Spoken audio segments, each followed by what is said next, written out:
Hi everybody, my name is Dave. I run Buffalo in 360, a small business based in Buffalo, New York that provides 360-degree live stream, video, photo, and virtual tours to my community here. I'm definitely not much of a YouTuber. I'm definitely not much of a video or content creator. Today, I'm going to talk about the platform that my business is built on, the LabPano Pilot One 360-degree camera. What I'm going to talk about today is the newly released enhanced edition version, and so we're going to discuss that a little bit throughout the course of this video. I'm a customer of LabPano. I bought the camera from them back in May at the beginning of the coronavirus shutdown here in the United States.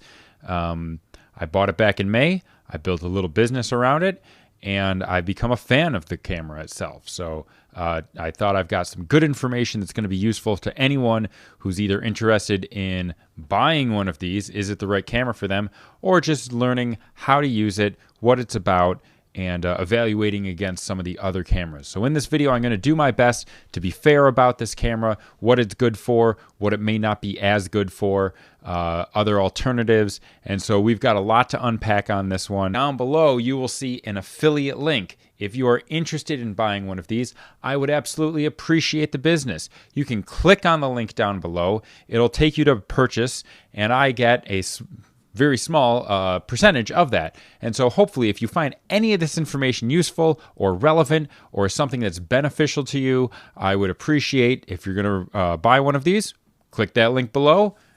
Keeps me up and running. That would be excellent. And I hope you enjoyed the information that I've got coming in on the rest of this video. Let's talk about unboxing the LabPano Pilot One Enhanced Edition. When we look at it, I've opened mine up, of course. We've got the box that it came in. There were two boxes. When I opened the shipping box, there were both of these together in there, not inside, two separate boxes. The Pilot One box gives us a little graphic about it, of course, quick information, SKU numbers, and some of the features on the back. So when we opened it up, I already opened it up, obviously. We'll find a bunch of different stuff in here. So we're going to, I've got the camera, and I'm going to talk about this at the end, actually. But even though this is the meat and potatoes, we're going to talk about this at the end. Other things that came with it. Documentation. There's pamphlets, warranty information, user guides, I think a sticker or two, a bunch of cool stuff's in here that you'll check out when you first get it, and then you'll probably just file it away. You'll find the power supply, which is, of course, just a regular USB.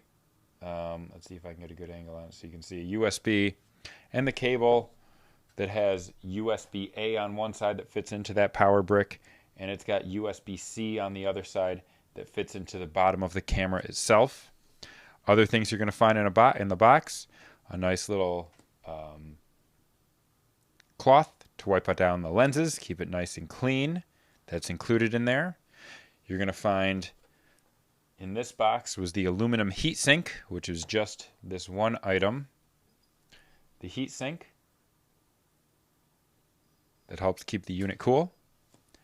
You'll also find a stand adapter. You can screw the camera directly onto a tripod or a monopod or any type of stand using that. It's a standard size. You also have this little extension, which keeps a nice small space so you can access the ports underneath the camera. So once I screwed that on, I still have space for cabling, charger, audio cable to fit underneath there. And this piece also has a hole in it, so this would there we go. So this would also screw onto another stand, onto another tripod, monopod, or other stand. You would use this little stand adapter if you're not using it heavily. If you are using the camera heavily, you're expected to use the aluminum heatsink. It works the same way. It screws right underneath. It leaves enough space for the USB-C connector and the 1/8" audio connector to be plugged in while it's on the stand. If you're using the camera with heavy use, you are expected, like I said, to use the aluminum heatsink. There's no fan. There's no ventilation on this camera, and so that's how you're going to dissipate the heat, is with the heat sink. On the bottom of the heat sink, just like the bottom of the smaller adapter, you've got a mount, so you can actually, look at this, you can actually mount them together. Isn't that absurd? But you can do it, and so that's so you can put it onto any other stand as well. The last thing you're going to find in the box, this is one of my favorites, is a little cover. Slips right on. It's really, really nice. Don't underestimate this. This is actually, when I opened the box and I saw this, I knew that this was an excellent addition, a really spectacular thing for LabPano to include. It's got a drawstring so we can tighten it up so it's not going anywhere. It's got a carabiner, a clip.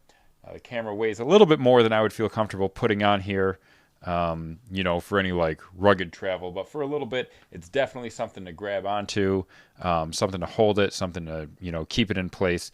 Very nice. Don't underestimate this. This is actually one of the greatest things about the whole setup. It's really nice. It keeps it clean. If you keep this clean, it will also, what I'm finding is it sort of wipes the lenses as it slides in and out. So even though we have the little wipe here, this sort of does the same sort of job with it. So it's a really nice, excellent piece to have. So that's what you're going to find in the box. All right. So now let's talk real quickly about the camera itself, the LabPano Pilot One Enhanced Edition camera. So the first thing I want to talk about is the difference between this Enhanced Edition and the original OG, original generation Pilot One. So when we take a look at them, we're going to see that they're very similar size. I'm not sure if they're exactly, it appears that the new one is just a little bit taller. Not a lot, but just a little bit.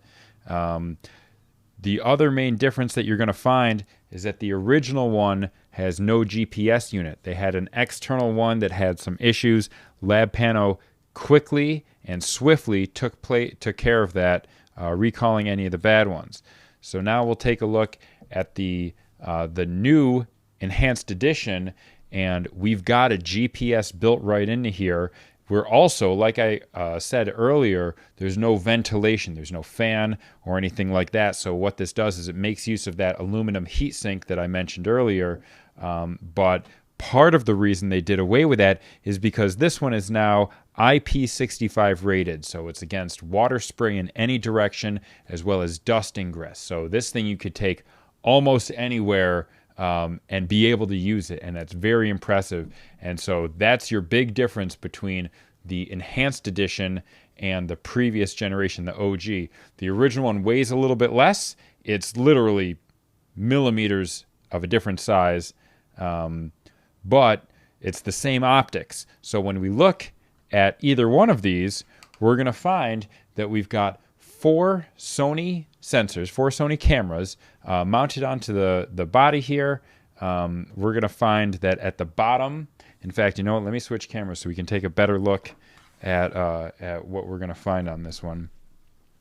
So on the bottom of this one, obviously we have the little mount to take a stand or tripod or something like that. We've also got these rubber, let's see if I can get a nice shot. Yeah, there you go. So you can see like the rubber bits on there. So one of the nice things about this camera is that it stands on its own. You don't need to do anything. It just stands there and it just works. And it's great for taking, you can get some really interesting shots, some great angles with that when you do like the tiny planet or the large planet or the inverted tiny planet. Having it down on the ground gives you a really cool angle. So I just can't say enough good stuff about that. It's really impressive. It's really great. The fact that you can put it on the, like, stand up like that, right? So now we'll dig a little bit deeper. Other things that we're going to find on the bottom is we're going to find for the 1/8" input. There you go. There's an 1/8" audio input. There's also the USB-C for charging or connecting a USB-C hub if you want to run an audio interface, or an Ethernet. You can hardwire this into a network which is excellent for live streaming and uploading. One of the coolest things about this is you could do almost everything right on board without even needing a computer. In fact, there's not a lot that you would need a computer for with this. And so that's really impressive. And again, we're going to tackle that in a little bit. So that's what you got, these little, it's like a rubber material or a silicone or something that just slide right in and protect the, and it protects the ports, again, for water protection. And so that's what the bottom of this looks like. As I mentioned, we've got the 4 cameras. We've got an aluminum part here that helps with heat dissipation. When we take a look here, I'm going to show you. When we take a look at the previous generation, the OG, which is you're going to see on the left here, and the EE is on the right here, you're going to see, gosh, can you? That's a tough angle. There are ventilation ports. Down at the bottom, there's an intake, so there's a fan inside where the air would come in the bottom and come out the front like that. And so now you don't need to worry about them. Worry about that with the enhanced edition. The other thing you're going to find is that we've got a microphone which retains its same position. LabPano has obviously done something to make it so it's waterproof, water resistant. You can see it right here. Let's see, it's there. I don't know if the camera, there you go. You can see it on the EE right there as well. So let me put the OG down. We're going to stick with the EE here. So let's talk about some of the features that you're going to find on this, right? So to me, the first thing, and I don't want to forget about it, the interface on this, using it, getting around and accomplishing tasks with it. To me, the biggest feature is that it's easy to use, right? Like, who cares what it does if it's a chore to do it or if you can't do it? So the ease of use goes a long way. I don't want to underestimate that. That's not something you're going to really see on paper. That's something we're going to illustrate in this video. So I encourage you to stick around. I don't want to be too long-winded on this, but there's a lot to get through. Otherwise, small size, right? This thing fits in my hand. It's very comfortable. It's not going anywhere. It's got a good weight. It feels like it's built well. It's relatively small considering what it is and everything that it does. Other features you're going to find, here's some good ones. It does 8K streaming to their Pi Player software, or it does 4K streaming straight to YouTube or Facebook or whatever RTMP server you want, which means it opens it up to things like Twitch or Caster or any of those, or Restream, any of those streaming services. Because you can RTMP with this thing, you can do a stream through RTMP server. It's ready to go. You don't need anything, right? So the streaming is a huge feature. You get 8K video, you get 8K photo, all on board. Hey, speaking of on board, this is also one of the great things about this is it's got an editor right on board, right? So here, let's switch. So one of the things about this is there's a photo editor. So if you want to adjust, your brightness, your saturation, your white balance, your contrast, any of that stuff, you can do that right on this thing. Like I said earlier, you don't even need a computer to get 90% of what, maybe 95, maybe like 98% of what you want to do. You can do right on this thing. So it'll upload, like I said, it'll stream right to YouTube, Facebook, whatever RTMP server. You don't even need a computer. You don't need to tether it. It's battery powered. We're going to get real deep into live streaming in a little bit. But the editing on board is really sharp when it comes to any of that sort of stuff. We've got the 4, moving on, we've got the 4 photo sensors here, like I mentioned, the 4 lenses right there. I know I mentioned it's IP65 rated, which means that you don't even need to worry about things like water spray. You don't need to worry about dust. This thing can go almost anywhere. You're going to find the GPS unit built right in, so it's ready for Google Street View right out of the box. You log in, you get yourself ready, you can Google Street View, you can make your blue line. The other real, I think the other thing that LabPano really pushes on this is going to be their Pilot Tour, right? So this is like a virtual tour creating program right in this camera. We're going to go into that. You're going to be really impressed with that. It's really pretty stunning. It uses what they call their V-SLAM algorithm. It stands for something, I'm sure. Fact of the matter is it works really well. You're going to be really impressed. The other big thing, like I said, ease of use. It's a touchscreen, so it's easy to use. And part of that operating system is that it's based on Android, right? So developers can make their own apps, their own shortcuts, their own things that they can load into here, presumably shortcuts and that sort of thing. They just released it to be open to developers. I don't know if there's much out yet, but I think another thing that falls under the feature category is that LabPano, the manufacturer, is really open to improving this, constantly putting out firmware updates, constantly getting the most out of it. I think we've gone through a lot, and there's a lot more to this. If you want to dive even deeper into just traditional photography, videography, there's a lot of stuff. Like I said, you can edit your photos and videos right in here. Very powerful as well. So I do want to remind you that if you've thought any of this has been useful or helpful and you're interested in purchasing a LabPano Pilot One EE, I've got an affiliate link right down below.